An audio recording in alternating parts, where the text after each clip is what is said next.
Hi guys, இது நம்ம channel கற்றுக்க நிறையா இருக்குது.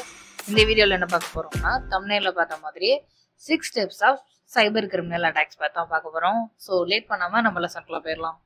6 steps of cyber criminal attack. First இந்த டைட்டிலுடைய டெஃபினேஷன் என்ன அப்படின்னு பார்த்துடலாம். சைபர் கிரிமினல்ஸ், அதாவது ஹேக்கர்ஸ், நம்ம சிஸ்டம் அட்டாக் பண்ணுறதுக்கு ஃபாலோ பண்ணக்கூடிய ஸ்டெப் பை ஸ்டெப் ப்ராசஸ் தான் இந்த 6 steps of cyber criminal attacks. இதுதான் இதோட டெஃபினேஷன். ஸோ இப்போ அந்த 6 ஸ்டெப்ஸ் என்னென்ன அப்படின்னு பார்த்தலாம். Reconnaissance, exploitation, privilege escalation, establish persistence, attack phase and last cover up.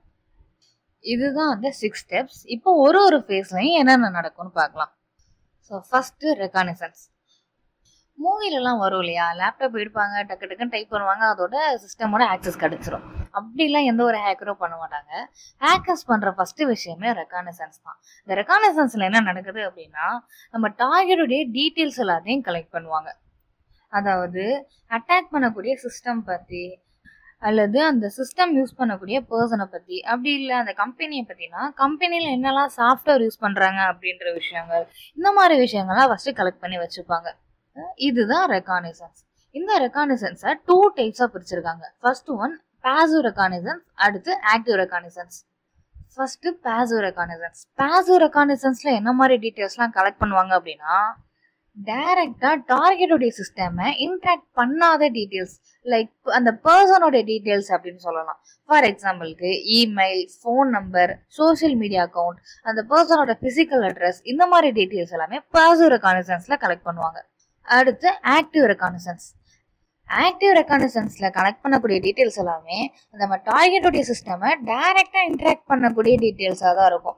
For எக்ஸாம்பிளுக்கு ஐபி அட்ரஸ், டிஎன்எஸ் சர்வர், அந்த சிஸ்டம்ல உள்ள ஓப்பன் போர்ட்ஸ், சிஸ்டம்ல யூஸ் பண்ற யூசர் நேம், பாஸ்வேர்டு, சப்போஸ் கம்பெனில என்ன சாஃப்ட்வேர் யூஸ் பண்ணுவாங்க அப்படின்ற மாதிரி டைரக்டா அந்த சிஸ்டமை இன்டராக்ட் பண்ணக்கூடிய டீடைல்ஸ் எல்லாமே ஆக்டிவ் ரெகானிசன்ஸ்ல கலெக்ட் பண்ணுவாங்க. இதுதான் ஃபர்ஸ்ட் ஃபேஸ் ஆன ரெகானிசன்ஸ். ஸோ இது முடிஞ்சதுக்கு அப்புறம் செகண்ட் ஃபேஸ் எக்ஸ்ப்ளாய்டேஷன். இப்போ ஹேக்கர்ஸ் டார்கெட்டோட டீடைல்ஸ் எல்லாத்தையுமே கலெக்ட் பண்ணிட்டாங்க. இப்போ இந்த கலெக்ட் பண்ண டீடைல்ஸ் எல்லாம் வச்சு என்ன பண்ண போறாங்க அப்படின்றது தான் எக்ஸ்ப்ளாய்டேஷன்.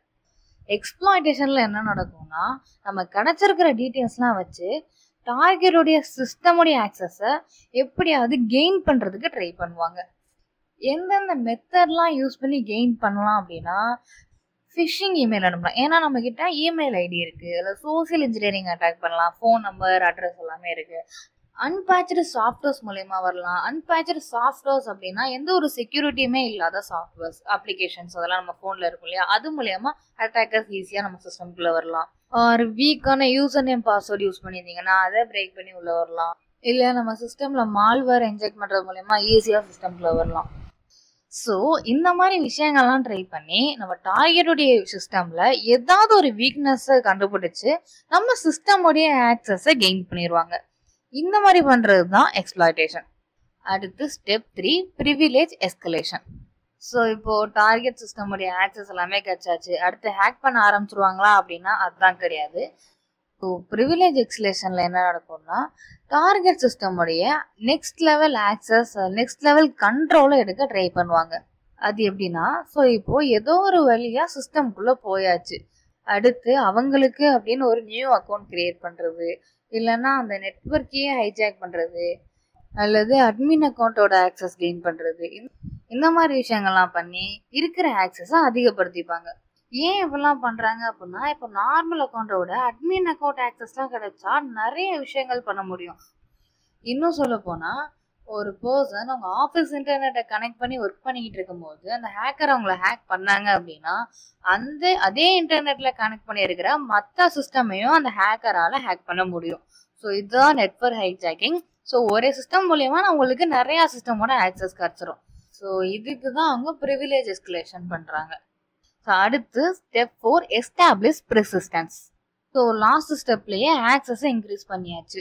ஸோ இந்த ஸ்டெப்ல ஹேக்கர் எப்படி யோசிக்கிறாங்க பாருங்களேன். ஹேக் பண்றதுக்கு முன்னாடியே ஹேக் பண்ணதெல்லாம் அந்த சிஸ்டமுடைய ஓனர் கண்டுபிடிச்சாலும் இந்த சிஸ்டமோட ஆக்சஸ் போகாம இருக்கிறதுக்கு என்னெல்லாம் பண்ணலாமோ அந்த ஸ்டெப்ஸ் எல்லாம் கிரியேட் பண்றது தான் எஸ்டாப்ளிஷ் பெர்சிஸ்டன்ஸ். அதுக்கு என்னெல்லாம் பண்ணலாம் அப்படின்னா, ஃபார் எக்ஸாம்பிளுக்கு பேக்டோர் இன்ஸ்டால் பண்றது.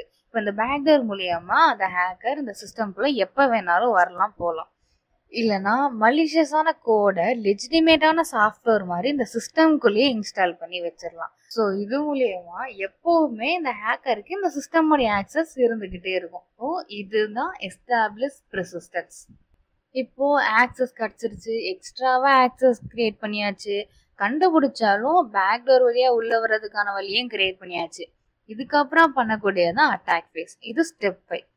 இந்த ஸ்டெப்ல என்ன பண்ணுவாங்கன்னா டேட்டாவை கரெக்ட் பண்றது, டேட்டாவை எக்ஸ்ட்ராக்ட் பண்றது, அப்படின்னா டேட்டாவை லாக் பண்ணி வச்சுட்டு ரேன்சம் கேட்கறது.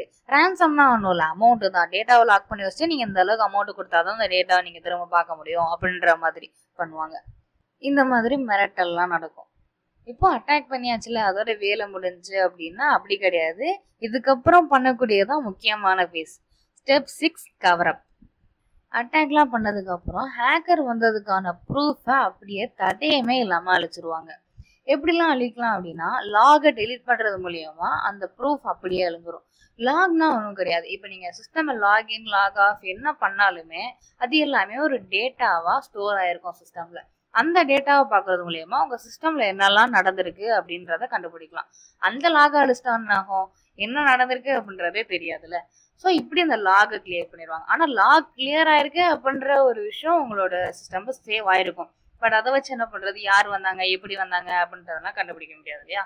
ஸோ லாகை டெலீட் பண்றது மூலியமா ப்ரூஃப் அளிக்கலாம். அப்படி இல்லைன்னா இந்த ஹேக்கர் யூஸ் பண்ண கமாண்டோடைய ஹிஸ்டரியை டெலீட் பண்ணலாம். ஸோ ஹேக்கர் எப்படி வந்தாங்க, என்னெல்லாம் பண்ணியிருக்காங்க அப்படின்றத கண்டுபிடிக்காததுக்கு என்னெல்லாம் பண்ணலாமோ எல்லாமே பண்ணிடுவாங்க. அதுதான் கவரப். ஸோ இதுதான் அந்த 6 steps of cyber criminal attacks. சரி, ஓகே, அட்டாக்லாம் பார்த்தாச்சு. இதுலேருந்து எப்படி ப்ரிவென்ட் பண்ணிக்கிறது அப்படின்றதும் தெரிஞ்சுக்கணும்ல. ஸோ அதையும் பார்த்துடலாம். ஸோ ஃபஸ்ட்டு உங்களுக்கு மெயில்லையோ இல்லை வாட்ஸ்அப்லையோ ஏதோ ஒரு லிங்க் அனுப்பி இந்த லிங்கை கிளிக் பண்ணிங்கன்னா உங்களுக்கு எவ்வளோ ஆஃபரு, எவ்வளோ அமௌண்ட்டு, லேப்டாப் ஃப்ரீ அப்படிலாம் சொல்லுவாங்க. அப்படிலாம் உங்களுக்கே தெரியும் யார் ஃப்ரீயாலாம் எதுவும் கொடுக்க மாட்டாங்க அப்படின்னு. ஸோ தயவு செய்து உங்களுக்கு தேவையில்லாத லிங்கை கிளிக் பண்ணிடாதீங்க. அடுத்து யூசர் நேம் பாஸ்வேர்டு கொஞ்சம் கஷ்டமான பாஸ்வேர்டாக யூஸ் பண்ண பாருங்க. அதாவது கேப்ஸ்ல லெட்டர், நம்பர், சிம்பிள்ஸ் எல்லாமே மிக்ஸ் ஆகி ஒரு பாஸ்வேர்டை கிரியேட் பண்ணி வச்சுக்கோங்க. முடிஞ்சா அந்த பாஸ்வேர்டை 2 months ஒன்ஸ் மாற்றிக்கிட்டே இருங்க. அடுத்து ஒரு ஆப் செக்யூர் இல்லை அப்படின்னு தோணுதா தயவு செய்து அதை இன்ஸ்டால் பண்ணாதீங்க. ஸோ இதெல்லாம் ஃபாலோ பண்ணிங்கன்னா உங்கள் சிஸ்டமை கொஞ்சம் பத்திரமா வச்சுக்கலாம். ஸோ அவ்வளோதாங்க. 6 ஸ்டெப்ஸ் என்னென்னு பார்த்தாச்சு. அதுலேருந்து உங்களை எப்படி ப்ரிவென்ட் பண்ணிக்கலாம் அப்படின்றதையும் நம்ம பார்த்தாச்சு. ஸோ நான் சொன்ன விஷயங்கள்லாம் உங்களுக்கு புரிஞ்சுது, இந்த வீடியோ உங்களுக்கு யூஸ்ஃபுல்லாக இருக்குது அப்படின்னா மறக்காமல் வீடியோவை லைக் பண்ணிட்டு யூஸ்ஃபுல் அப்படின்னு கமெண்ட் பண்ணிடுங்க. அண்ட் ரொம்ப முக்கியமாக இது வரைக்கும் நம்ம சேனல் எனக்கு சப்போர்ட் பண்ணிட்டு இருக்கிற எல்லாருக்கும் ரொம்ப ரொம்ப தேங்க்ஸ். நீங்கள் பண்ணலன்னா இப்போ பண்ணிக்கோங்க. அண்ட் அடுத்து இதே மாதிரி ஒரு யூஸ்ஃபுல்லான வீடியோவில் பார்க்கலாம். பாய். இப்போ ஸ்க்ரீனில் தெரியுற இந்த 2 வீடியோவில் உங்களுக்கு எந்த வீடியோ வேணுமோ மறக்காமல் போய் பாருங்கள்.